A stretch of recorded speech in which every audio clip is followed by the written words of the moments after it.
নেত্রকোনায় প্রতিনিয়তই বাড়ছে বিভিন্ন ধরনের অপরাধমূলক কর্মকাণ্ড। প্রশাসনিক সচ্ছলতা থাকলেও নারী নির্যাতনের হার দিন দিন বেড়েই চলছে। প্রশাসন এবং সুশীল সমাজ বলছে, সামাজিক, পারিবারিক বা অন্যান্য দ্বন্দ্বের কারণে মানুষকে হেনস্থা করার লক্ষ্যেই বেশিরভাগ নারী নির্যাতনের মামলাগুলো দায়ের করা হয়। জেলার ২,৮১০.৩০ বর্গ কিলোমিটার এলাকায় ৮৬টি ইউনিয়ন সহ মোট ১০ উপজেলায় প্রায় ২২.২৯ লক্ষ মানুষের বসবাস। চলতি বছরে নেত্রকোনায় নারী নির্যাতনের ঘটনা ঘটে ১৪৯টি। বছর শুরুর ৩ মাসে নির্যাতনের ঘটনা ঘটে ৬৫টি, যা গড়ে প্রতি মাসে দাঁড়ায় ২১.২% বা ২৫টিতে।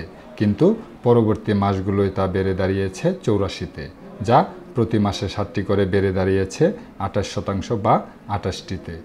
নারী নির্যাতনের এই মামলাগুলোকে বেশিরভাগ ক্ষেত্রেই সাজানো উল্লেখ করে বিশেষ করে পুলিশ প্রশাসনকে 211-এর ধারা অনুসরণ করে তদন্ত প্রতিবেদন প্রকাশ করার কথা জানিয়ে নেত্রকোনা জেলা প্রেস ক্লাবের সাধারণ সম্পাদক বলেন, যে নারী নির্যাতনের ঘটনা পর্যায়ক্রমে নেত্রকোনায় বেড়েছে, এটি সত্য কথা। কিন্তু এই সমস্ত ঘটনাগুলো আমি মনে করি 100 ঘটনার মধ্যে 70% ঘটনাই সাজানো বা অন্য কাউকে ফাঁসানোর জন্য অথবা শত্রুতামূলকভাবে এটা একটা হাতিয়ার হিসাবে, হয়রানি করার হাতিয়ার হিসাবে নারী নির্যাতনের ঘটনাগুলোকে পরিকল্পিতভাবে ঘটানো হয়েছে।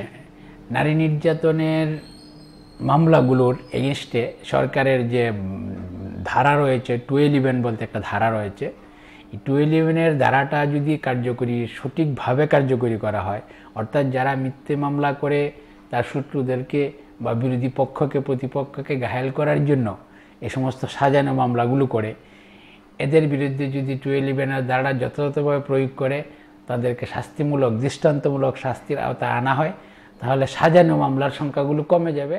নারী নির্যাতন মামলাগুলোর বেশিরভাগই উদ্দেশ্য প্রণোদিত হওয়ায় কমিউনিটি পুলিশকে জোরদার সামাজিক সচেতনতামূলক কর্মকাণ্ড চালানো হচ্ছে জানিয়ে নেত্রকোনা জেলা পুলিশ সুপার জানান, বৃদ্ধি পেয়েছে নারী নির্যাতন বাড়ছে, এটা পুরোপুরি সঠিক না।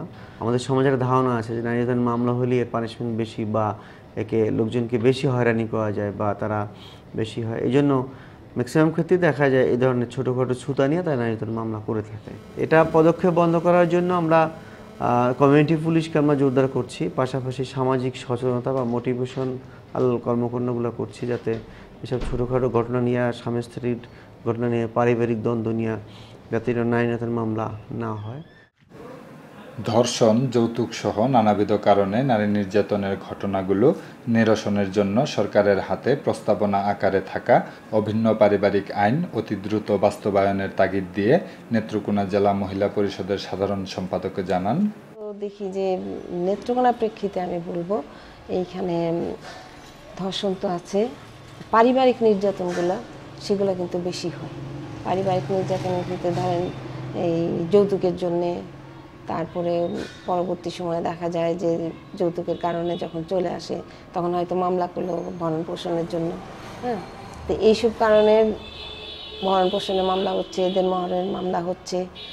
আর পাশাপাশি কিন্তু ওই যে আমরা ধর্ষণটা আমরা বেশি দেখছি। আর আমরা মহিলা পরিষদ বিশেষ করে আমরা মামলায় খুব একটা যেতে চাই না, যেগুলো মামলা না করলেই চলে না তখন আমরা মামলায় যাই।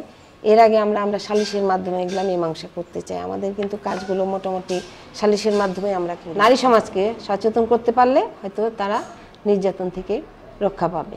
পাশাপাশি ওই যে আমি একটা কথা বললাম যে বাংলাদেশ মহিলা পরিষদের ইউনিফর্ম ফ্যামিলি কোড, যেটা অভিন্ন পারিবারিক আইন, যেটা প্রস্তাবনা আকারে রয়ে গেছে সরকারের কাছে, সেটা যদি বাস্তবায়ন করা হয় নারী নির্যাতন অনেকাংশে বন্ধ হবে। সাজানো, উদ্দেশ্য প্রণোদিত আইনিভাবে হেনস্থা করা বা যে কোনো কারণেই হোক না কেন সমগ্র দেশে শান্তিপ্রিয় জেলা হিসেবে পরিচিত নেত্রকোনায় নারী নির্যাতনের হার কমিয়ে আনার যথাযথ ব্যবস্থা গ্রহণ করবে স্থানীয় প্রশাসন, এমনটাই প্রত্যাশা নেত্রকোনাবাসীর।